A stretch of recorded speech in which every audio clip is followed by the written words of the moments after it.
കാസർഗോഡ് ജില്ലയിലെ കുമ്പളയ്ക്കടുത്ത് സ്ഥിതി ചെയ്യുന്ന അനന്തപുരം തടാകക്ഷേത്രമാണ് ശ്രീ അനന്തപത്മനാഭസ്വാമി ക്ഷേത്രത്തിന്റെ മൂലസ്ഥാനമായി അറിയപ്പെടുന്നത്.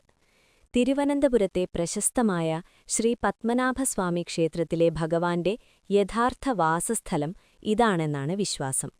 കാസർകോട്ടെ ഈ ക്ഷേത്രത്തിൽ നിന്നാണ് ഭഗവാൻ തിരുവനന്തപുരത്തേക്കെത്തിയതെന്ന് ഐതിഹ്യങ്ങൾ പറയുന്നു. വില്വമംഗലം സ്വാമിയാർ ഇവിടെ തപസ്സനുഷ്ഠിച്ചിരുന്ന കാലത്ത് ഒരു ചെറിയ ബാലൻ അദ്ദേഹത്തെ സഹായിക്കാനായി എത്തുമായിരുന്നു. ബാലന്റെ കുസൃതികൾ സഹിക്കവയ്യാതെ ഒരിക്കൽ സ്വാമിയാർ അവനെ തള്ളിമാറ്റി. എന്നെ ഇനി കാണണമെങ്കിൽ അനന്തൻകാട്ടിൽ വരിക എന്നു പറഞ്ഞ് ആ ബാലൻ ക്ഷേത്രത്തിനടുത്തുള്ള ഒരു ഗുഹയിലൂടെ അപ്രത്യക്ഷനായി. ആ ഗുഹ തിരുവനന്തപുരം വരെ നീളുന്നതാണെന്നും ആ ബാലൻ സാക്ഷാൽ വിഷ്ണു ഭഗവാനായിരുന്നു എന്നും പറയപ്പെടുന്നു. ഈ ക്ഷേത്രത്തിലെ ഏറ്റവും വലിയ സവിശേഷത ക്ഷേത്രക്കുളത്തിലെ ബാബിയ എന്ന മുതലയായിരുന്നു. ബാബിയ പൂർണ്ണമായും സസ്യാഹാരിയായിരുന്നു എന്ന് വിശ്വസിക്കപ്പെടുന്നു. ക്ഷേത്രത്തിൽ നൽകുന്ന വഴിപാട് ചോറായിരുന്നു ഈ മുതലയുടെ ആഹാരം. ക്ഷേത്രത്തിലെ കാവൽക്കാരനായാണ് വിശ്വാസികൾ ബാബിയയെ കണ്ടിരുന്നത്. 1945-ൽ ഒരു ബ്രിട്ടീഷ് പട്ടാളക്കാരൻ ക്ഷേത്രക്കുളത്തിലെ മുതലയെ വെടിവെച്ചു കൊന്നു. എന്നാൽ കുറച്ചു ദിവസങ്ങൾക്ക് ശേഷം ബാബിയ എന്ന പേരിൽ മറ്റൊരു മുതല അവിടെ പ്രത്യക്ഷപ്പെടുകയാണുണ്ടായത്. ഏകദേശം 75 വർഷത്തോളം ക്ഷേത്രക്കുളത്തിൽ കഴിഞ്ഞ ബാബിയ 2022 ഒക്ടോബറിൽ ചത്തു.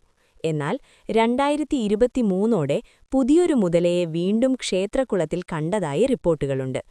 കേരളത്തിലെ ഏക തടാകക്ഷേത്രമാണിത്. 2 ഏക്കറോളം വരുന്ന വലിയ കുളത്തിന് നടുവിലായാണ് ശ്രീകോവിൽ സ്ഥിതി ചെയ്യുന്നത്. തിരുവനന്തപുരത്തെപ്പോലെ കടുശർക്കര യോഗം കൊണ്ടാണ് ഇവിടത്തെ വിഗ്രഹവും നിർമ്മിച്ചിരിക്കുന്നത്. തിരുവനന്തപുരത്ത് ഭഗവാൻ ശയനരൂപത്തിലാണെങ്കിൽ ഇവിടെ അനന്തന്റെ മുകളിൽ ഇരിക്കുന്ന ഭാവത്തിലാണ് പ്രതിഷ്ഠ. അനന്തപുരത്തെ പ്രധാന വിഗ്രഹം കടുശർക്കര യോഗം ഉപയോഗിച്ചാണ് പുനർനിർമ്മിച്ചത്. ഈ നിർമ്മാണവേളയിൽ വിഗ്രഹത്തിൽ ചേർക്കാൻ അത്യപൂർവമായ ശുദ്ധമായ കസ്തൂരി ആവശ്യമായി വന്നു. ഇതെവിടെ നിന്ന് ലഭിക്കുമെന്ന് ആലോചിച്ചിരിക്കെ നേപ്പാളിലെ പശുപതിനാഥ ക്ഷേത്രത്തിലെ മുഖ്യപൂജാരി അപ്രതീക്ഷിതമായി അവിടെ എത്തിയെന്നും ഭഗവാന് സമർപ്പിക്കാനായി തന്റെ പക്കലുണ്ടായിരുന്ന കസ്തൂരി നൽകിയെന്നുമാണ് വിശ്വാസം. ഇത് ഭഗവാന്റെ തന്നെ ഇടപെടലാണെന്ന് ഭക്തർ വിശ്വസിക്കുന്നു. ക്ഷേത്രത്തിന് വടക്കുഭാഗത്തായി ഒരു ചെറിയ ഗുഹയുണ്ട്. ഇതാണ് വില്വമംഗലം സ്വാമിയാർ ഭഗവാനെ പിന്തുടർന്ന് തിരുവനന്തപുരത്തേക്ക് പോയ വഴിയായി കരുതപ്പെടുന്നത്. ഈ ഗുഹ കുമ്പളയ്ക്കടുത്തുള്ള നാങ്കി കടപ്പുറം വരെ നീളുന്നുണ്ടെന്ന് പറയപ്പെടുന്നു. ഇവിടുത്തെ തടാകത്തിലെ ജലനിരപ്പ് എത്ര കഠിനമായ മഴയിലും ഉയരുകയോ താഴുകയോ ചെയ്യാറില്ല എന്നതും ശ്രദ്ധേയമാണ്.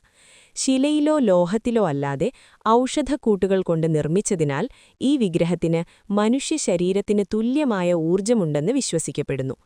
തിരുവനന്തപുരത്ത് അനന്തശയന ഭാവമാണെങ്കിൽ ഇവിടെ ഭഗവാൻ അനന്തന്റെ മുകളിൽ സമാധാനമായി ഇരിക്കുന്ന ഭാവത്തിലാണ്. ഭഗവാന്റെ ഇരുവശത്തുമായി ശ്രീദേവിയും ഭൂദേവിയും കൂടെ ഹനുമാനും ഗരുഡനും ആരാധിക്കുന്ന നിലയിൽ കാണാം. ഈ ക്ഷേത്രത്തിലെ ഏറ്റവും പ്രശസ്തമായ വഴിപാട് ക്ഷേത്രക്കുളത്തിലെ മുതലയ്ക്ക് നൽകുന്ന നിവേദ്യമാണ്. ഉച്ചപൂജയ്ക്ക് ശേഷം ശാന്തിക്കാരൻ ഒരു പ്രത്യേക പാത്രത്തിൽ നിവേദ്യം കൊണ്ടുവരികയും കുളത്തിന്റെ അരികിൽ നിന്ന് പ്രത്യേക ശബ്ദമുണ്ടാക്കി മുതലയെ വിളിക്കുകയും ചെയ്യുന്നു. ഈ നിവേദ്യം കഴിക്കാനായി മുതല വരുന്നത് കാണാൻ ഒട്ടേറെ ഭക്തർ എത്താറുണ്ട്.